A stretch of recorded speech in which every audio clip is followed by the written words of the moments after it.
தேசியம் அப்படிங்கிறது வரையறைக்குள் உட்படுத்தப்படுகிறது.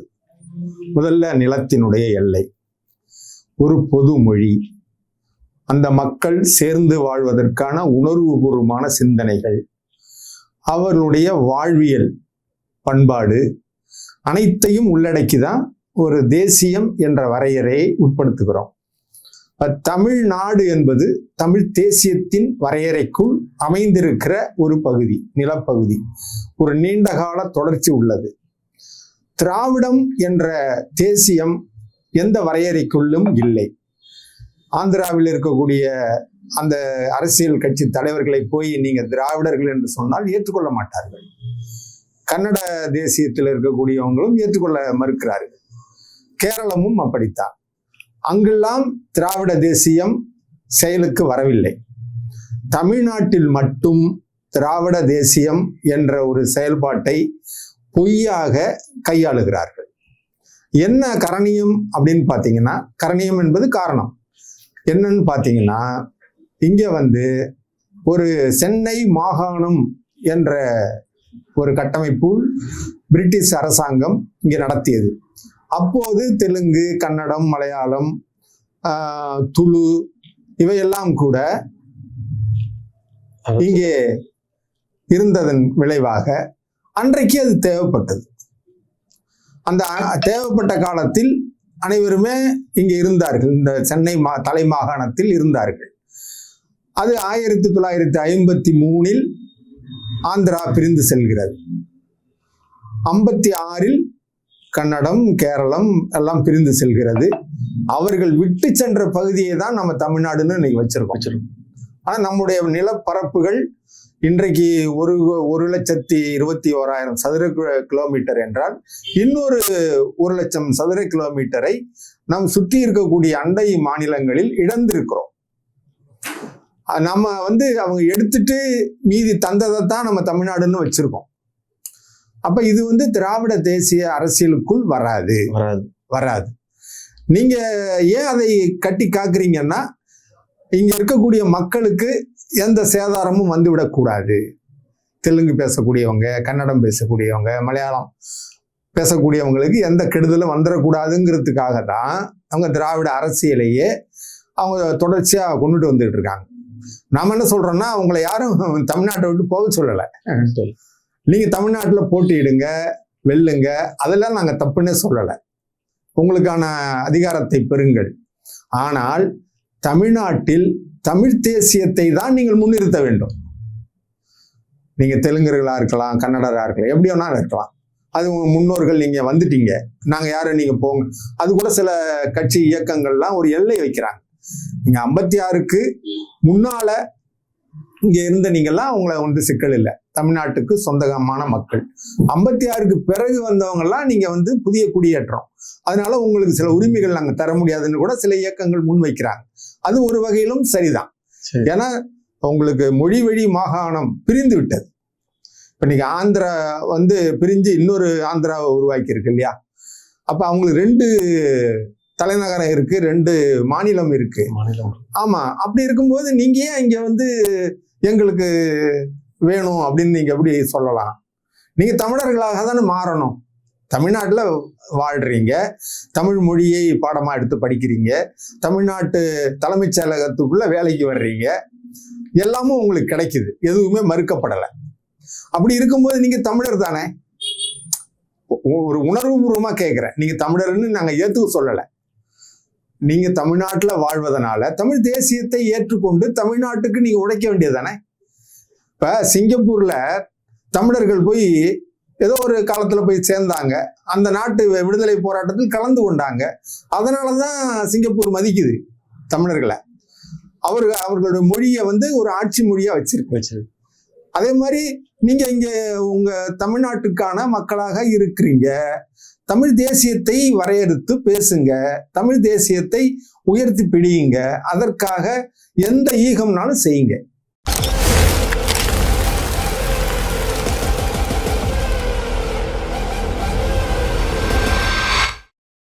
காரணம் ஒன்னே ஒண்ணுதான், இதே தான் நம்ம சொன்ன காரணம் தான். அவர் ஒரு சீர்திருத்தவாதி, ஒரு மக்களை நல்லா வாழ வைக்கணும் அப்படிங்கிற நோக்கம் கொண்டவர். அந்த அந்த நோக்கத்துக்கு நம்ம ஒரு வணக்கம் வைக்கணும், தப்பு கிடையாது, அவருடைய உழைப்பு இருக்கு. ஆனால் அவர் மாறி மாறி பேசியிருக்காரு. ஒரு காலகட்டத்தில் இந்தியை எதிர்த்து போர்க்குடி தூக்கினார். மறைமலடிகள் காலத்தில் மறைமலடிகளோட இருந்த சோமசுந்தர பாரதியார் இவர்களோட எல்லாம் கூட்டா நின்றுதான் இந்தியை எதிர்த்திருக்காரு, சிறைக்கு போயிருக்காரு. அதே காலகட்டத்தில் பார்த்தீங்கன்னா அது 38, 65 பார்த்தீங்கன்னா இந்தியை ஆதரித்திருக்கிறார். இந்தியை ஆதரித்தது மட்டும் இல்ல, இந்தியை எதிர்த்து போரிட்ட தமிழர்களை காளிகள் என்று சொல்லியிருக்கிறார். அதெல்லாம் உங்களுக்கு அது இருக்கு, பதிவுலேயே எல்லா புத்தகத்திலையும் இருக்கு. அப்போ இவர் ஒரு கட்டத்தில் எதிர்க்கவும் இன்னொரு கட்டத்தில் ஆதரிக்கவும் தன்னுடைய நிலைப்பாட்டை மாற்றிக் கொண்டிருக்கிறார். ஒரு காலத்தில் தமிழர்கள் பெரியாரை தூக்கித்தான் பிடித்தார்கள், உயர்த்திதான் பிடித்தார்கள். போக போக அந்த கொள்கை நமக்கு எதிராக இருக்கு, ஆகையினால் நம்ம பெரியாரை இனி தாங்கி பிடிக்க வேண்டியது இல்லை. கொஞ்சம் சில பேர் கொஞ்சம் கரடுமுரடா பேசலாங்க, ஆனா மொழி என்ற இடத்தில் பெரியாரை வைத்து பார்க்க இடமே இல்லை. ஒரு இனத்தினுடைய முதல் அடையாளமே பொது மொழி தான். அந்த பொது மொழிக்குள்ளேயே நீ இங்கிலீஷ்ல உன் வேலைக்காரிகிட்ட பேசு, உன் மனைவி கிட்ட பேசு, இது நீசபாச அப்படிங்கிற மாதிரிலாம், இது தீண்டத்தகாத மொழி மாதிரிலாம் தமிழை கொண்டு போய் சேர்க்கிறார். அப்ப அந்த இடத்துலதான் பெரியார் முரண்பாட்டுக்குரியவராக இருக்கிறார். மற்றபடி பெரியார் மேல உழைப்பு இருக்கு, அவர் பெண்களுக்காக நல்ல இதெல்லாம் சொல்லியிருக்காரு, பேசியிருக்கிறாரு, வாழ்ந்தும் இருக்கிறாரு. அவரை நாம அப்படிதான் பார்க்கணும்.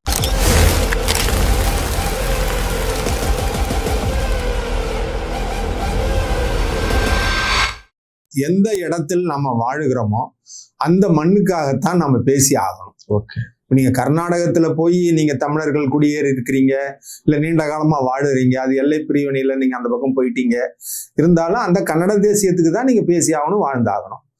அவர்கள் அடித்தார்களா இல்லையா? தாலி கயிறை பார்த்து கண்டுபிடிச்சு வீட்டுக்குள்ள பூந்து அடிச்சு திறத்துனாங்க, 1 லட்சம் பேரை வெளியாக்குனாங்க, பல பேரை கொலையும் செய்தாங்க. அப்ப அவங்களுக்கு அந்த வெறித்தனம் இருக்கு. நாம அந்த வெறித்தனத்தை ஆதரிக்கல. இங்க நம்ம யாரும் எந்த மக்களையும் நம்ம அடித்து விரட்டல. நம்ம நம்மளுடைய இடத்தில் நீங்கள் வேலை செய்வதற்கோ வாழ்க்கை நடத்துவதற்கோ எந்த சிக்கலும் நம்ம கொடுக்கல, இதுவரையிலும் கொடுக்கலீங்க. கேரளாவில் சிக்கல் வந்தது, முல்லை பெரியாறு. அப்ப கூட நம்ம என்ன சொன்னோம், இங்க 50,000 தேநீர் கடைகள் இருக்கு, இந்த 50,000 தேநீர் கடைக்கும் உங்களுக்கு தேவை தண்ணீர் இருக்கு.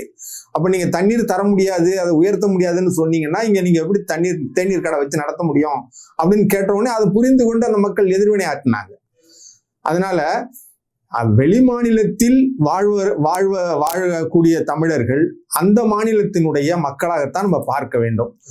இங்க வாழக்கூடிய மக்களையும் நம் தேசத்து மக்களாகத்தான் நம்ம பார்க்க வேண்டாம். மக்கள் மீது நமக்கு எந்த வருத்தமும் இல்லைங்க. அவங்க அந்த பகுதியில பிழைப்பு நடத்த முடியாம இங்க ஓடியாராங்க. இங்க ஒரிசால இருந்து வர்றாங்க, மேற்கு வங்காளத்துல இருந்து வர்றாங்க.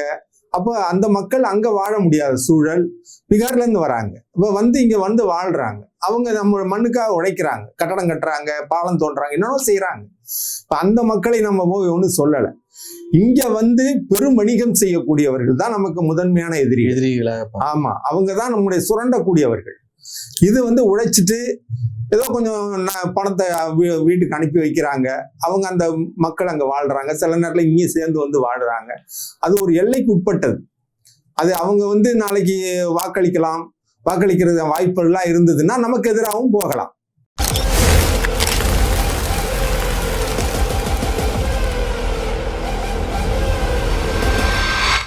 தமிழ் தேசியம் என்பது சாதிகளற்ற தமிழ் தேசியமா தான் இருக்கணும்னு நீண்ட காலமா உழைச்சிருக்காங்க. தமிழரசன், இன்றைக்கு இருக்கக்கூடிய பெரும் தலைவர்களாக இருக்கக்கூடிய நல்ல அறிஞர்களாக இருக்கக்கூடிய பே மணியரசன், தோழர் தியாகு, பொழிலன், நம்முடைய தமிழ் தேசிய தந்தை பெரிய பாவலர் பிரிஞ்சுத்திறனார், தமிழ்நாடு மார்க்சிய லெனினிய கட்சியினுடைய தலைவர், இப்படி பல பேருமே சாதி ஒழிந்த தமிழ் தேசியத்தை தான் பேசியிருக்கிறாங்க.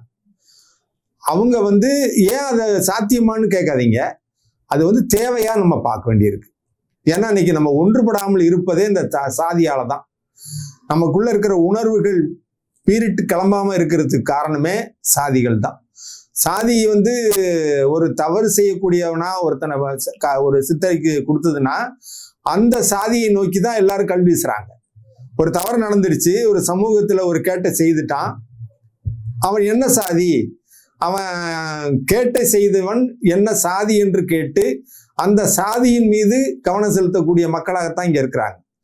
அப்போ அவன் கேடனா நல்லவனாங்கிறது மட்டும்தான் நம்மளோட குறிக்கோளா இருக்கணும். அப்படி இருந்திருந்தா நம்ம வந்து இந்த சாதி பார்த்து ஒரு தீர்ப்பு நம்ம சொல்ல வேண்டிய அவசியமே இருக்காது. சாதி ஒழித்தல் ஒன்று, நல்ல தமிழ் வளர்த்தல் மற்றொன்று. பாதியை நாடு மறந்தால் மற்ற பாதி துலங்குவதில்லைன்னு பாவேந்தர் பாரதிதாசன் சொல்றார். ஆகையினால சாதி ஒழிப்பை தான் தமிழ் தேசியம் முன்னெடுக்க வேண்டிய அரசியலில் அதுவும் ஒன்று.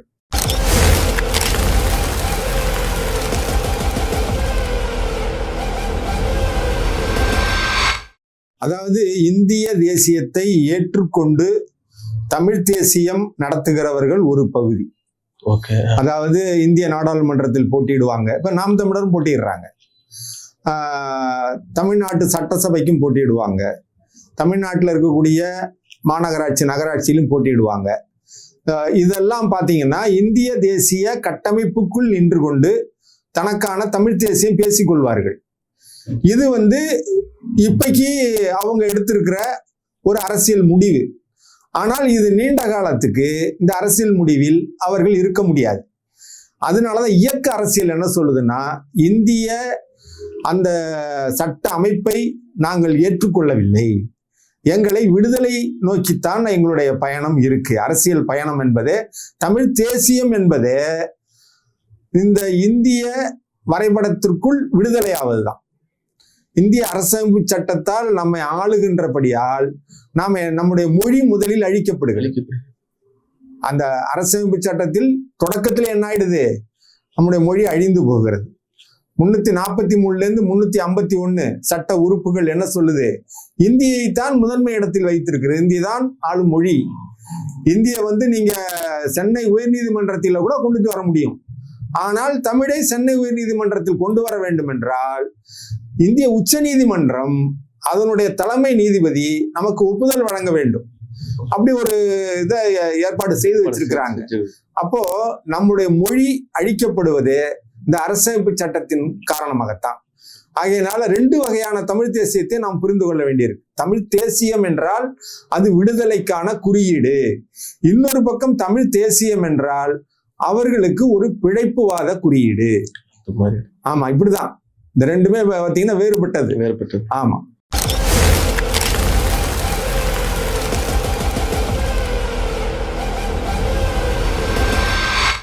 குழந்தைகளுக்கு நல்ல கல்வி கொடுக்க வேண்டும் என்ற அடிப்படையில் ஏற்படுகின்ற தவறு, 2 தவறு நம்ம சுட்டி காட்டுறோம். ஒண்ணு வந்து அரசு என்ன பண்ணியிருக்கணும், தமிழ் வழி கல்வியில் படித்தவர்களுக்கு மட்டுமே தமிழ்நாட்டின் வேலை உரிமை என்று ஒரு சட்டத்தை உருவாக்கி இருக்கணும். அப்படி உருவாக்கி இருந்தா இந்த பொதுமக்கள் ஆங்கில வழி கல்விக்கும் படிக்கலான்னு ஒரு ஜனநாயகத்தை கொடுக்கலாம். அவங்க தமிழ்நாட்டினுடைய வேலை வாய்ப்பை பெற முடியாது என்பதை உணர்ந்து கொண்டு படிக்க வைக்கணும். இப்ப இவங்களுக்கு என்ன ஊட்டப்பட்டிருக்குன்னா, பொதுமக்களுக்கு ஆங்கில வழி படிச்சா வெளிநாட்டுக்கு வேலைக்கு போயிடலாம், அப்போ பெரிய உலகம் நமக்கு காத்துக்கிட்டு இருக்கு நம்ம குழந்தைங்களுக்கு அப்படிங்கிற நோக்கத்துல கொண்டுட்டு போய் ஆங்கில வழியில சேர்க்கிறாங்க. ஆங்கில மோகம் அதுல அடங்கி இருக்கு. கழுத்துல டை கட்டணும், காலில் ஷூ போடணும், இப்படி நம்ம நுனி நாக்கில் ஆங்கிலம் பேசணும், மம்மி டாடின்னு பேசிக்கணும், இப்படியெல்லாம் அவங்க விரும்புறாங்க. அதை தான் இவங்க வடிகாலம் ஆக்கிக்கிட்டு இந்த தனியார் பள்ளிக்கூடங்கள் நடத்தக்கூடியவங்க இந்த பிள்ளைங்களை சேர்த்துக்கிறாங்க, கொண்ட பணத்தை எக்கச்சக்கமான கொட்டி இறைக்கிறாங்க. கிட்டத்தட்ட தமிழ்நாடு அரசு 55,000 கோடியை ஒரு ஆண்டுக்கு கல்விக்குன்னு ஒதுக்குது. தனியாரு 1 லட்சம் கோடி வசூல் பண்ணிட்டு இருக்கு. ஏன்னா இங்க படிக்கிற பிள்ளைங்களுடைய எண்ணிக்கை 53 லட்சம் தான். இங்க படிக்கக்கூடிய பிள்ளைங்களுடைய எண்ணிக்கை 63,42,000. 12,970 பள்ளிக்கூடத்துல 63,42,000 பேர் படிக்கிறாங்க. இங்க கிட்டத்தட்ட ஒரு 36,000 பள்ளிக்கூடம் இருக்கு. 33 மடங்கு அதிகமா இருக்கிற பள்ளிக்கூடத்துல 53 லட்சம் பேர் தான் படிக்கிறாங்க. இது விழுக்காடு அளவில் பாத்தீங்கன்னா இங்க 39 விழுக்காடு, இங்க 61 விழுக்காடு. அப்போ இங்க 39 விழுக்காடுக்கு நீங்க 55,000 கோடியை நீங்க ஒதுக்குறீங்கன்னா அங்க 1,10,000 கோடி அங்க அவங்க வசூல் பண்ணிட்டு இருக்காங்க. இந்த தவறை வந்து அரசு போக்க நினைத்தால் உடனடியாக போக்க முடியும். பொதுமக்கள் வந்து அவங்க போற திசையில அவங்களுக்கு வந்து அவங்களுடைய குழந்தைகளை தான் அவங்க மனசுல வச்சிருக்காங்களே தவிர மொழி, இனம், நாடு அப்படிங்கறதெல்லாம் அவங்க மனசுல இல்ல, அறவே கிடையாது. ஆமா, இப்ப அரசு தான் என்ன பண்ணணும், அந்த மக்களை, ஓடுகிற மக்களை திருப்பணும். அந்த திருப்பக்கூடிய ஆற்றல் அரசுக்கு தான் உண்டு. அரசு ஒரு கட்டளை போட்டுச்சுன்னா, இப்போ 94 குழந்தைகள் கும்பகோணத்துல தீ விபத்துல இறந்து போனாங்க. இறந்து போனதுக்கு பிறகு தனியார் பள்ளிகளுக்கு ஒரு கட்டளை வருது, நீங்கள் இனிமே கூரை கட்டடமே இருக்கக்கூடாது. உடனே அதெல்லாம் மாத்தி ஆக வேண்டிய சூழ்நிலை வருது. அதுக்கு பிறகு வந்த கல்வி உரிமை சட்டம் என்ன சொல்லுது, ஓட்டு கட்டடமே இருக்கக்கூடாதுங்குது, எல்லாம் காங்கிரீட்டா தான் இருக்கணுங்குது. அப்ப அரசு நினைத்தால்தான் எதையும் நீங்க வந்து கொண்டுட்டு வர முடியும். அப்ப அரசு 20 விழுக்காடு கொடுக்குது. அதாவது உயர்கல்வி படிப்பதற்கு, வேலை வாய்ப்பில் முன்னுரிமை பெறுவதற்கு 20 விழுக்காடு நாங்க தர்றோம் அப்படின்னு 2006ல கலைஞர் ஐயா கொண்டுட்டு வர்றாரு. அன்றைக்கு 80 விழுக்காடு தமிழ் வழி கல்வியில படிச்சுக்கிட்டு இருக்காங்க. அவர் கொடுத்தது வெறும் 20 விழுக்காடு. இன்றைக்கு 40 விழுக்காடு கூட தமிழ் வழி கல்வி படிக்கல. இன்னைக்கு நம்ம போய் 50 விழுக்காடு கொடுங்கன்னு கேட்டா சட்டத்துக்கு முரணானதுன்னு நீதிமன்றத்துல அவங்க ஒன்னாந்து நிறுத்திடுவாங்க. அப்போ இவங்க 7.5 விழுக்காடு வாங்கியிருக்காங்க பாருங்க, அதை கூட இவங்க 20 விழுக்காடு ஆக்கணும். ஏன்னா 20 விழுக்காடு தமிழ் வழி கல்விக்குன்னு சொல்லப்பட்ட 20 விழுக்காட்டை இங்க 7.5ன்னு ஏன் குறைக்கிறீங்க? அங்க 20 கொண்டாந்தீங்கன்னா இந்த மக்கள் வந்து மருத்துவம் படிப்பதற்கான வாய்ப்பை அது கொடுக்கும். இன்னொன்று, உயர்கல்வியை தமிழ் வழியில் நடத்த வேண்டும் அரசு. எல்லா உயர்கல்வியும், மருத்துவமா இருக்கட்டும், பொறியியலா இருக்கட்டும், அது வழக்கறிஞரா இருக்கட்டும், அத்தனை உயர்கல்வியும் தமிழ் வழியில கொண்டுட்டு வரணும். தமிழ் வழியில கொண்டுட்டு வந்தா வேலை வாய்ப்பையும் கொடுக்க முடியும். இப்போ அரசு வந்து மருத்துவரை வேலைக்கு அமர்த்துது. அங்க வந்து 12ஆம் வகுப்பு வரையிலும் ஒரு பிள்ளை தமிழ் வழி கல்வி படிச்சுட்டு அது மருத்துவம் படிக்கும்போது ஆங்கில வழி கல்வியில தான் படித்தாகணும். ஏன்னா அங்க உயர்கல்வி கிடையாது. அப்போ மருத்துவத்துறையில இந்த பிள்ளை அந்த தமிழ் வழி கல்வியினுடைய 20 விழுக்காட்டின் அடிப்படையில படிக்க முடியுமே தவிர வேலைக்கு போக முடியாது. அப்ப இந்த இடையூறை போக்கணும்னா அவங்க தமிழ் வழி கல்வியாகவே உயர்கல்வியை கொண்டுட்டு வரணும், உடனடியாக கொண்டு வரணும். அதுக்கு வகுப்பெல்லாம் இருக்கு. அது வந்து படிக்க வைக்கிறதுக்கான திட்டத்தை மட்டும்தான் நம்ம கொடுக்கணும். ஆசிரியர் இருக்காங்க, சொல்லி தருவாங்க. புத்தகம்லாம் உடனடியாக மாறும். ஆங்கில வழியில இருக்கிறது நீங்க தமிழ் வழியிலன்னு உறுதியா சொல்லிட்டீங்கன்னா அத்தனை பேர் அதை மாத்தி கொடுத்துருவாங்க. அது பெரிய விடயமே கிடையாது. எல்லாரும் சொல்றாங்க புத்தகங்கள்ல புத்தகத்துல எளிமையாக்கலாம். இப்ப இந்த 2 தவறு தான். ஒண்ணு அரசு, இன்னொன்று மக்கள். இந்த 2 பேரும் தன்னை உணர்ந்து மொழி, இனம், நாடு, பண்பாடு என்று உணர்ந்து இந்த நாட்டுக்கான மொழியை நம்ம பாதுகாக்க வேண்டும், அடுத்த தலைமுறைக்கு கொண்டு போய் சேர்க்கணும்னு நினைச்சாங்கன்னா மாத்திக்க முடியும். ஆமா, இதுதான் நாம கண்டுபிடிக்கிற உண்மையான நிலவரம்.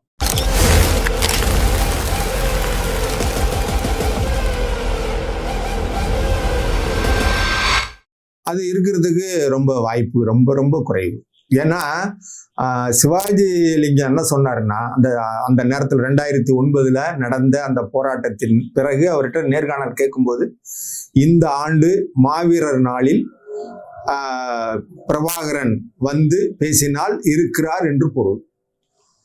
அவர் பேசவில்லை, இதுவரையிலும் பேசல. 2009ல இருந்து 2026 17 ஆண்டுகள் போயிட்டு. ஆகையினால அவர் இருந்தா ஒரு மாவீரர் நாள் எப்படிங்க இருக்க முடியும்? இல்ல அவரை நாங்க அங்க பார்த்தோம், வெளிநாடுகள்ல பார்த்த மாதிரி சில பேர் எல்லாம் சொன்னதா. அதெல்லாம் வந்து எல்லாமும் வந்து இந்திய உளவுத்துறையினுடைய வேலையாகவும் இருக்கலாம். நம்மள அடக்கி போடலாம், கட்டுப்படுத்தலாம். இல்ல நிறைய அவர் மேல இருக்கிற பாசத்தினால தன்னை மாய்த்து கொள்ளவும் வாய்ப்பு இருக்குன்னு தமிழ்நாட்டு தலைவர்கள் அதை சொல்லலாம். அதனால அது வந்து ஒரு மாவீரனால இருக்க முடியாதுங்க போய். அதெல்லாம் வாய்ப்பே கிடையாது. ஆமா ஆமா, சரி.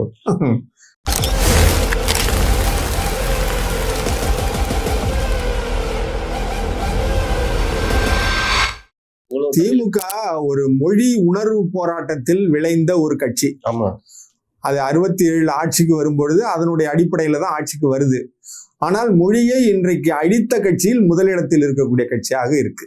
எப்படி நீங்க சொல்றீங்க, எனக்கு புரியலையே. அதாவது இப்போ நூலகம் எல்லாம் திறக்கிறாங்க சார், நிறைய நூலகம் எல்லாம் திறக்கிறாங்க. அதான் இப்போ வந்து சிறப்பு பள்ளிகள்லாம் கூட உருவாக்கி இருக்கிறாங்க. அந்த சிறப்பு பள்ளியில வந்து மாவட்டத்துக்கு ஒரு பள்ளி, 100 குழந்தைகள். ஆனா 36,000 பள்ளிக்கூடம் இருக்குன்னு நான் சொல்லியிருக்கேன் நம்ம நேர்காணல்ல. 36,000 பள்ளிக்கூடத்துல 10,000க்கும் மேற்பட்ட பள்ளிக்கூடத்துல 30 குழந்தைகளுக்கு கீழே இருக்கிறாங்க. ஏன் இருக்கிறாங்கன்னா, அரசு பள்ளிக்கூடத்துல வகுப்புக்கு ஒரு ஆசிரியர் இல்லை. ஒரு ஆசிரியர் இருந்தாதான் அந்த குழந்தையை வரவேற்று அவர்களுக்கு கல்வி சொல்லி கொடுத்து நல்லா உயர்த்த முடியும். அதுவும் மலை பக்கம்லாம் இருக்காங்க பாருங்க அந்த மக்கள், ஆமா, அவங்க இடத்துல எல்லாம் ஆசிரியரே கிடையாது. ஆமா, ஏதோ ஏனாதானு ஒரு நாளைக்கு போவாங்க வருவாங்க, அதான் அப்படிதான் இருக்காங்க. இது நேரடியா நான் பார்த்த அனுபவத்துல இருந்து சொல்றேன். பெரம்பலூர் பக்கம்லாம் நாங்க போய் சுற்றுப்பயணம் பண்ணியிருக்கோம். அப்ப அவங்க சொல்றதுதான் நான் சொல்றேன். ஆகையினால இந்த கல்வியை ஒழித்ததும் அவர்கள்தான், மொழியை ஒழித்ததும் அவர்கள்தான். இந்த 2 இடத்துலதான் நம்ம வேறுபடுறோம். மற்றபடி இந்த ஊழல் எல்லாத்தையும் இருக்கு, வாரிசு அரசியல் எல்லாத்தையும் இருக்கு. எங்க இல்ல பெண்களை பாலியல் தொல்லை பண்றது எல்லா கட்சியிலும் இருக்கு. ஆமா, இதெல்லாம் நம்ம பொதுமையா இன்னைக்கு போயிட்டு. ஆனா நம்ம நினைக்கிறது மொழிக்கான அரசியலை திமுக எடுத்திருக்க வேண்டும். ஏன்னா அதுக்கு நம்ம சிவலிங்கம், கோடம்பாக்கம் சிவலிங்கம்லாம் அந்த கட்சியில இருந்தவர் தானே. அவரு கீழப்பழுவூர் சின்னசாமி அவங்களுடைய குழந்தைக்கு பேரை திராவிட செல்விங்க. அப்படி இருந்த அந்த என்னாச்சு, அப்ப இவங்க அரசியலுக்காக வேண்டி விட்டு கொடுத்துட்டாங்க. இப்ப வாஜ்பாயோட அரசியல் இருந்தாங்க, மன்மோகன் சிங் அரசியல் இருந்தாங்க. ஏன் இவங்க இந்தியை நீக்கல? ஏன் நீங்க எல்லா மாநிலத்துக்கும் அந்தந்த மாநில மொழியை ஆட்சி மொழி ஆக்குங்க, இந்தியாவிலையும் அதை ஆட்சி மொழியா கொண்டு வாங்கன்னு ஏன் அவங்க கேட்கல? ஏன் அதுக்காக போராடல? கச்சத்தீவுன்னு சொல்லுவாங்களே தவிர ஏன் அதுக்கான போராட்டம் நடத்தல? அப்போ இவங்க சும்மா மேலோட்டமா அந்த மக்களுக்கு எதுவும் செஞ்சிடக்கூடாது, ஆனா அதை வச்சு அரசியல் பண்ணணும். காவிரி நீர் பிரச்சனையா இருந்தாலும் அப்படிதான், முல்லை பெரியாரா இருந்தாலும் அப்படிதான், எல்லாமே பாலாறு சிக்கலா இருந்தாலும் அப்படிதான். அவங்க வெறுமனே அரசியல் பண்றாங்களே தவிர உண்மையான மக்களுக்கு தேவையான அரசியலை பண்ணல. இப்ப அண்மையில 5,000 போட்டிருக்கிறாங்க. இது யாரு விட்டு காசு? இது எதுக்கு போடுறீங்க? அப்ப இந்த மக்களை நீங்க என்ன பண்றீங்கன்னா, ஓட்டுக்காக ஒரு 5,000 போட்டா ஓட்டு வந்துரும் அப்படின்னு நீங்க போடுறீங்க. இதை நீங்க ஒரு பள்ளிக்கூடத்துக்கு போட்டிருக்கலாமே, ஒரு மருத்துவத்துக்கு போட்டிருக்கலாமே. இப்ப நீங்க 5,000 ரூபாங்கிறது கிட்டத்தட்ட ஒரு 6,500 கோடியை மேல செலவு பண்ணியிருக்காங்க. அதுக்கு முன்னாடி ஒரு 3,000 போட்டாங்க ரேஷன் கடையில, அது ஒரு 6,000க்கு. ஏன்னா அது 2 கோடி காடு, அது ஒரு 6,000 கோடி, 12,000 கோடியை நீங்க செலவு பண்ண முடியுது. 12,000 கோடிக்கு இந்த 4 எய்ம்ஸ் மருத்துவமனை கொண்டு வரலாமே. ஆமா, நல்ல பள்ளிக்கூடத்துக்கு ஆசிரியர்களை வேலைக்கு அமர்த்தலாமே. ஆசிரியர்களும் இல்லாத பள்ளிக்கூடம் இருக்குங்க. அப்ப எப்படி நீங்க இதை மக்களுக்காக இந்த அரசியல் கட்சிகள் வேலை செய்யுதுன்னு நம்ம எப்படி சொல்ல முடியும்? எடப்பாடி அப்படிதான். இவரு 1,000 ரூபாய் கொடுத்தாருன்னா அவர் 2,000 கொடுக்குறேன்றாரு. அவர் விஜய் 2,500 தர்றேங்கிறாரு. இந்த மக்களை முட்டாளாக்குற செயலை தான் அவங்க செய்யறாங்களே தவிர பொதுவான மக்களுக்கு அது போய் சேரணும், அவங்களுக்கு நலவாழ்வுக்கு தேவையானதை செய்யணும், கல்விக்கு தேவையானதை செய்யணும். இந்த அடிப்படை 2 தாங்க, கல்வி, நலவாழ்வு. இந்த 2ஐயும் நீங்க இலவயமா ஆக்கிட்டீங்கன்னா அது ஆக்குங்க, அது எல்லாருக்கும் கிடைக்கட்டும். ஆமா, அவ உழைப்புல இருந்து மற்றதெல்லாம் அவங்க பெற்றுக்கொட்டணும். உழைப்பு தான் அவங்கள முன்னிறுத்துமே தவிர நீங்க கொடுக்குற இலவசத்தால அவங்கள முன்னேற்ற பண்ணவே முடியாது. இது இழப்பு. இந்த தொகை முழுக்க இழப்பு. ஆமா, எந்த நன்மையும் தராது.